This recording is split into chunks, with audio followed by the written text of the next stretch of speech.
गोविंद राधे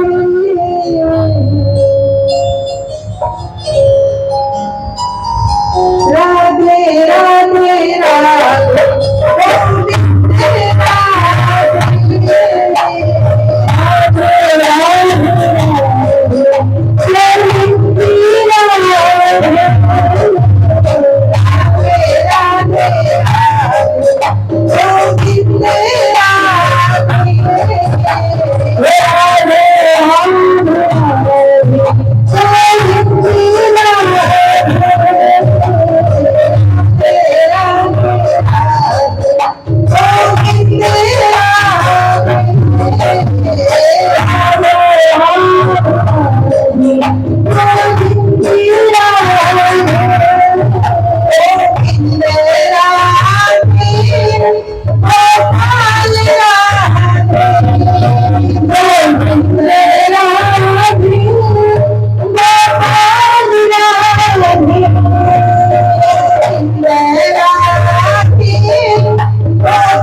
बोले कृष्ण कन्हैया लाल की जय।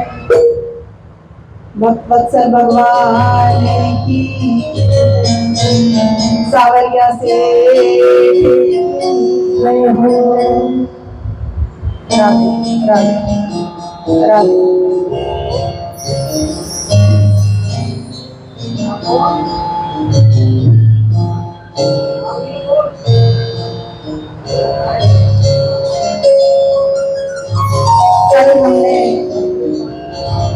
के अवतारों के बारे में चर्चा की थी। ठाकुर जी ने कुल कितने अवतार लिए, किसको याद है? कल बताया था मैंने, कितने लिए? मैंने कहा था बहुत अच्छी बात है, बहुत ध्यान से कथा सुनिए। जय जय श्री राम। सदा कल्याण देना आपका, ठाकुर जी की कृपा आप पर सदा रहे। भैया थोड़ा बढ़ाओ ना रिटर्न। राधे राधे राधे राधे। तो ठाकुर जी ने कुल 24 अवतार लिए, अभी तक 23 लिए हैं, एक लेंगे कल के अंत में, लेकिन हम 24 अवतारों का मैं आज सुनाती हूँ आपको। ठाकुर जी ने जो पहला अवतार लिया वो था सनकादि ऋषियों के रूप में। सनकादि ऋषि यानी सनक, सनंदन, सनातन और सनत कुमार। इन 4 ब्राह्मणों के रूप में ठाकुर जी ने अवतार ग्रहण किया। बहुत विस्तार में तो नहीं, लेकिन एक एक लाइन में मैं आपको बताती जाऊंगी कि कुछ एक अवतार के बारे में हम विस्तार से बात करेंगे, लेकिन कुछ एक ही ठाकुर जी ने, देखिए बिना कारण ठाकुर जी अवतरित नहीं होते हैं, बहुत बड़ा कोई कारण होता है। तो इसलिए मैं चाहूंगी, अभी तक जितने जैसे भागवत होती है तो उसमें सिर्फ हम नाम सुनते हैं, लेकिन मैं चाहूंगी कि आप जाने कि ठाकुर जी क्यों अवतरित हुए, उसके पीछे कारण है, आपको बता देगा क्या कारण है। हो सकता है कुछ कारण आपको ऐसे लगे, अच्छा सिर्फ इसके लिए ठाकुर जी ने अवतार लिया, लेकिन वो हमारे लिए, हमारी सोच है वो कि सिर्फ इसके लिए, तो वो चीज कितनी महत्वपूर्ण है ये आपको आभास होना चाहिए। तो 4 ब्राह्मणों के लिए सनकादि ऋषियों के रूप में ठाकुर जी ने अवतार लिया। तो इस रूप में उन्होंने अत्यंत कठिन अखंड ब्रह्मचर्य का पालन किया। सनकादि ऋषियों के रूप में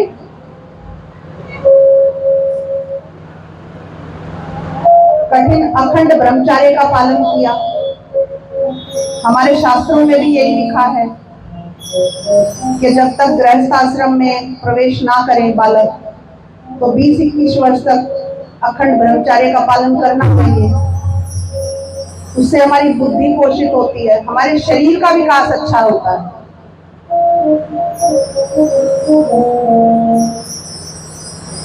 अब दूसरा अवतार शुक्र रूप में लिया ठाकुर जी ने, संसार का कल्याण करने के लिए।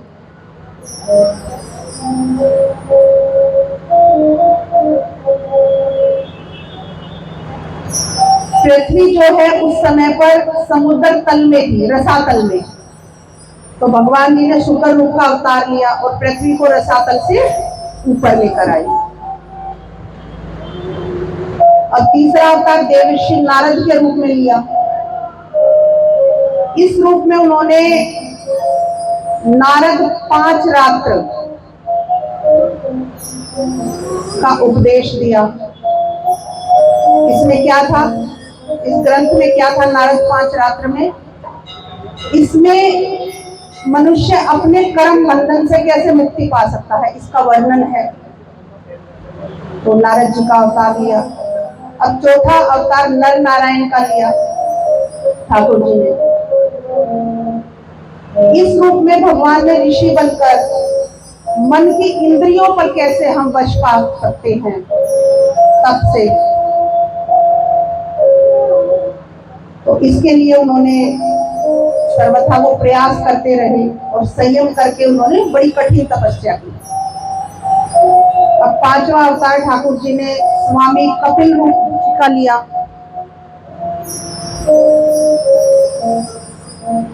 देखिए हमारे बहुत सारे शास्त्र हैं जो लुप्त हो गए थे, तो उनमें था एक शास्त्र सांख्य शास्त्र। वो लुप्त हो गया था। तो कपिल मुनि जी महाराज ने उसका उपदेश दिया आसुरी नामक ब्राह्मणों को। तो अब छठा अवतार दत्तात्रेय जी का हुआ, इसके बारे में हम थोड़ा विस्तार से जानेंगे। माता अनुसुईया जी के वर मांगने पर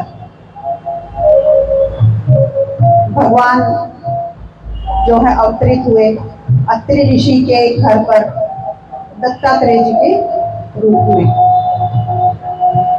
इस अवतार में भगवान ने प्रहलाद को ब्रह्म ज्ञान का उपदेश दिया। भक्त प्रहलाद को सब जानते हैं, हम आगे कथा में सुनेंगे भी।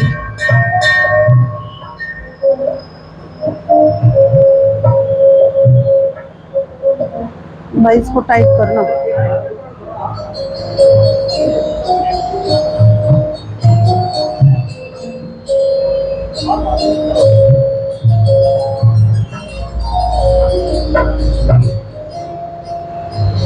अब अनुसुईया माता को वर कैसे मिला?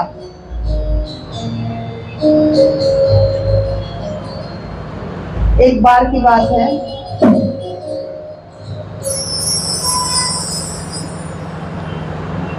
माता पार्वती, माता लक्ष्मी और ब्रह्माणी, तीनों माताएं, तीन देव हैं, तीन देवों की तीनों देवियां हैं।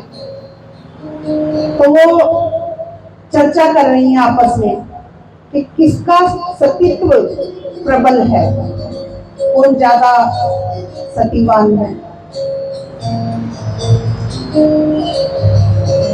किसका अस्तित्व बलवान है।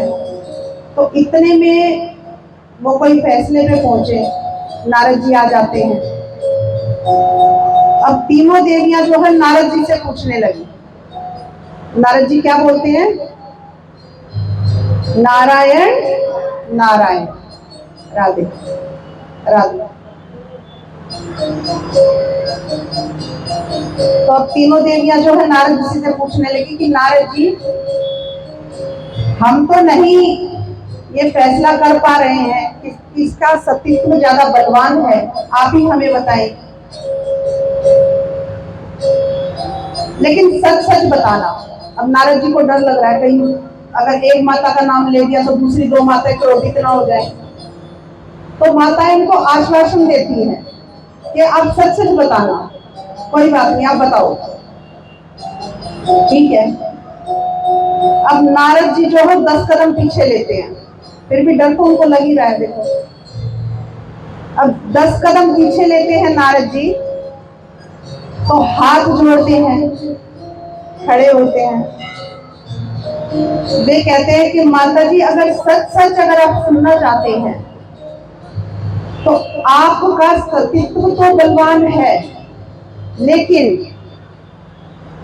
जिसके सतीत्व का डंका बज रहा है वो आप में से कोई नहीं है। माताएं बड़ी हैरान, फिर कौन है वो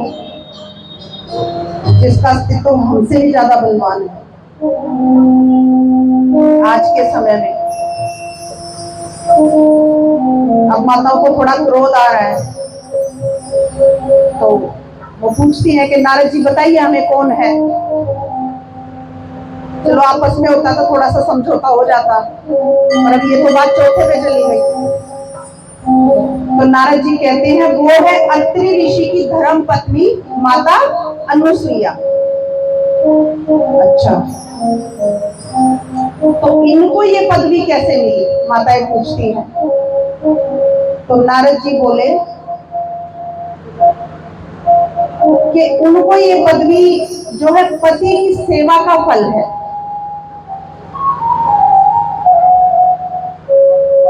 अब तीनों देवियां जो है सोचती सोचती कि सेवा तो हम भी करते हैं और हो सकता है, लेकिन माता अनुसुईया जी से सच मानिए कि पति सेवा में कोई त्रुटि नहीं हुई, कभी नहीं हुई।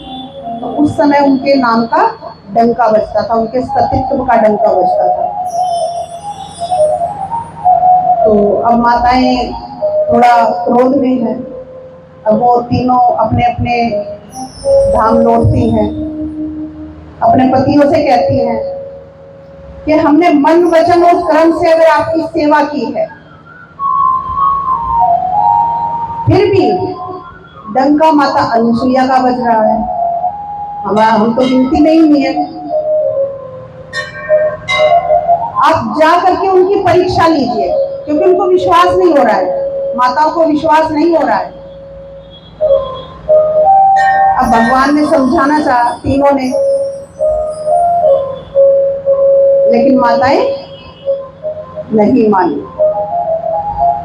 अब चल दिए तीनों देव, महादेव जी, विष्णु जी, ब्रह्मा जी पृथ्वी लोक पर गए। अब तीनों देव पृथ्वी पर आकर उन्होंने 3 ऋषियों का रूप धारण कर लिया और माता अनुसुईया जी की कुटिया में जा पहुंचे।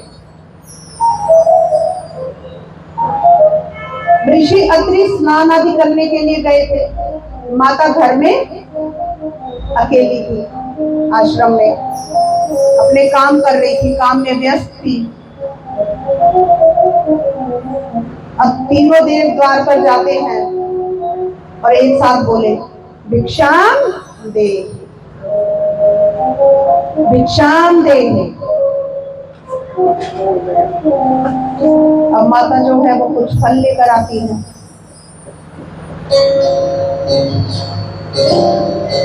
अब तीनों देव कहते हैं कि माता हमें ये फल नहीं चाहिए, तो क्या चाहिए? वे कहते हैं कि हमें बहुत भूख लगी है।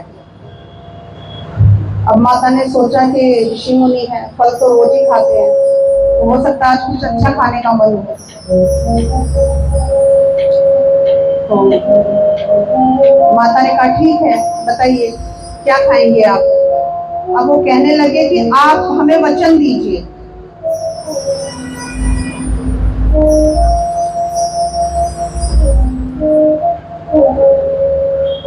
कि जैसे हम भोजन कहेंगे आप हमें वैसे ही भोजन करवाएंगे। माता ने वचन दे दिया, ठीक है मुनिगण, मैं आपको वचन देती हूँ, बताइए आप क्या खाना चाहते हैं? अब ऋषिगण बोले कि जिस रूप में आपने अपनी माता के गर्भ से जन्म लिया था, उसी रूप में आप हमें भोजन करवाइए। माता क्रोधित हो जाती है। एक बार तो माता को क्रोध आता है, फिर वे बोली, आपको पता है मैं एक पतिव्रता नारी हूं, कैसी बातें कर रहे हैं आप? मैं आपको श्राप दे सकती हूँ। अब तीनों देव हाथ जोड़कर नतमस्तक हो गए।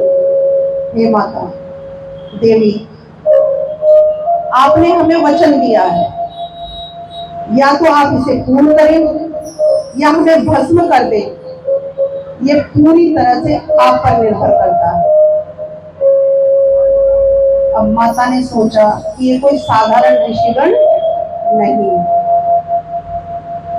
वे भीतर गई, उन्होंने हाथ में जल लिया, भगवान विष्णु का आह्वान करती हैं, उनका ध्यान करती हैं कि हे प्रभु, अगर मैंने मन से, वचन से, अपने कर्म से, अपने पतिव्रता धर्म का पालन किया है, तो ये तीनों ऋषि नन्हे नन्हे बालक बन जाए। अब माता ने हाथ में जल लिया, उन तीनों देवों पर छिड़क दिया और तीनों देव महाराज छोटे छोटे बालक बन गए। राधे राधे। अब माता वचन के अनुसार, अब बालकों का भोजन क्या होता है? दूध। अपने वचन के अनुसार उनको अंदर ले जाती हैं और उनको दुग्ध पान करवाती हैं। अब माता को आनंद आने लगा बालकों के साथ। माता की कोई संतान नहीं थी, अब वो एक पालना बनाती है, तीनों देवों को झुलाती हैं, उनको खिलाती हैं, वो बड़े आनंद से रह रही है अब उनके साथ। अब बहुत समय निकल गया महाराज। अब तीनों देवियां परेशान कि पति तो गए थे परीक्षा लेने।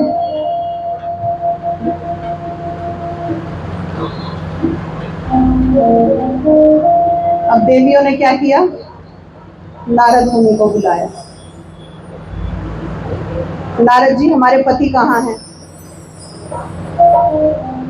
अब नारद जी ने माताओं को बुलाया और कहा कि माता अनुसुईया जी के पास जो 3 बालक हैं वही आपके पति हैं।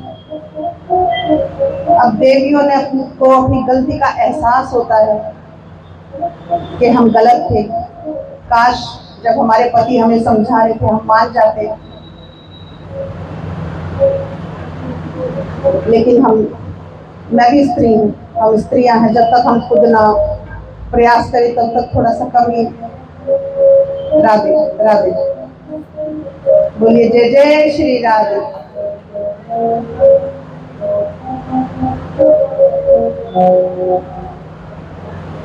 अब वो तीनों देवियां जाती हैं माता के आश्रम में, माफी मांगती हैं, कह रही हैं कि माता हमारे पति वापस कर दो। माता दयालु हैं, अब वो बहुत प्रयास करती हैं, कहती हैं तो माता मान जाती हैं। अब माता अनुसुईया वर मांग रही है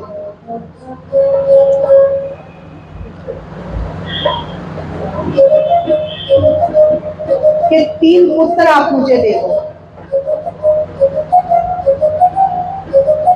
मेरा मन नहीं भरा आपको खिलाकर, क्योंकि माता जान जाती कि ये देव हैं, तो मेरा मन आपके लालन पालन से, आपको भोग लगाने से, आपको झूला झुलाने से, आपको खिलाने से मेरा मन नहीं भरा, तो आप मुझे वर दीजिए, मुझे 3 संतानें आप दीजिए। तब 3 देव के अंश से भगवान वर देते हैं और 3 देवों के अंश से 3 पुत्र माता अनुसुईया को मिलते हैं।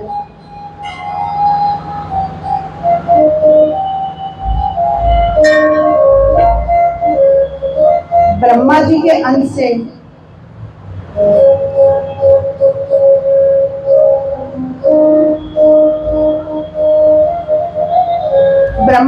अंश से चंद्रमा माता को पुत्र रूप में मिलते हैं, जिनसे चंद्रवंश की शुरुआत हुई। जिस वंश में भगवान श्री कृष्ण जी ने जन्म लिया था, उस वंश में भगवान विष्णु से दत्तात्रेय जी और महादेव जी के अंश से दुर्वासा ऋषि, ये 3 रूप में माता को 3 पुत्र प्राप्त होते हैं। तो ऐसे दत्तात्रेय जी अवतरित हुए।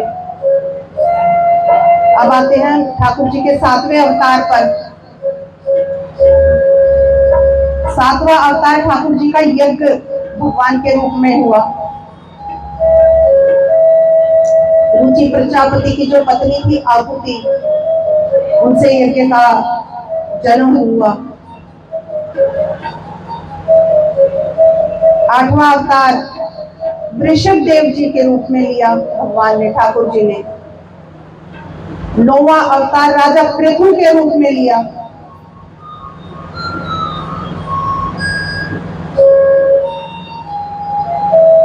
ये बड़ा ही कल्याणकारी अवतार हुआ है राजा पृथु का।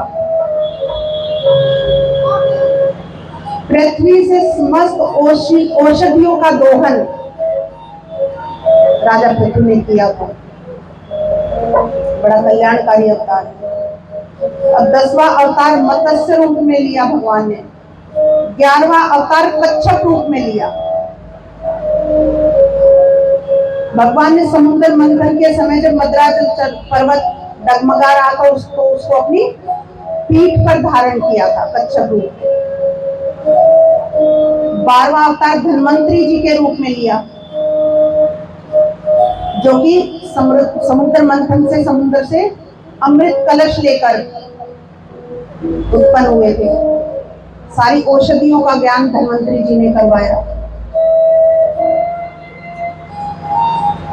13वां अवतार मोहिनी रूप में भगवान ने धारण किया।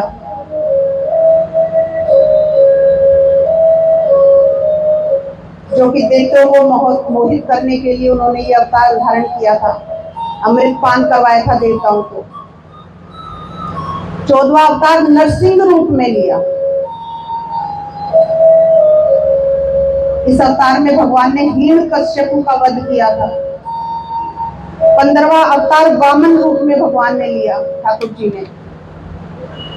जो दैत्यराज बलि से यज्ञ जब वो करवा रहे थे तो उनसे 3 पग पृथ्वी मांगी थी। इसके विस्तार से हम आगे सुनेंगे। 16वां अवतार परशुराम जी का हुआ। तो जब उन्होंने देखा कि राजा लोग जो है वो ब्राह्मणों के द्रोही हो गए हैं, एक समय ऐसा आ गया था कि ब्राह्मणों की वो सेवा करने में अपने मन को नहीं लगा रहे थे, बल्कि उनका द्रोह कर रहे थे। उस समय भगवान ने ब्राह्मणों की रक्षा के लिए तो क्रोधित होकर परशुराम जी थे, उन्होंने क्रोधित होकर 21 बार पृथ्वी से क्षत्रियों का नाश कर दिया था। एक बार नहीं, 2 बार नहीं, 21 बार। तो ये ठाकुर जी का अवतार हुआ परशुराम जी के रूप में।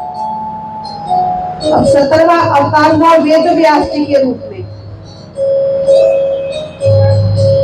वेद व्यास जी की माता थी सत्यवती जी और पिता थे पराशर जी, ऋषि पराशर। उनके घर में अवतरित हुए वेद व्यास जी, जिन्होंने सारे वेदों की, पुराणों की रचना की। 18वां अवतार राम जी का हुआ। सेतु बंधन, रावण वध, बहुत सारी वीरतापूर्ण लीलाएं भगवान राम ने की। 19वां अवतार बलराम जी का हुआ और 20वें अवतार में कृष्ण जी के रूप में दोनों भाई बलराम और कृष्ण यदुवंश में जन्मे थे। पृथ्वी बहुत पाप से ग्रसित हो गई थी। पृथ्वी के भार को उतारा भगवान कृष्ण ने। 21वां अवतार भगवान बुद्ध के रूप में लिया। 22वां अवतार कल्कि अवतार, जो कलयुग के अंत में होगा। अभी तो देखिए कलयुग का शुरुआत चल रहा है। अभी मैं बताऊंगी कलयुग की उम्र कितनी है।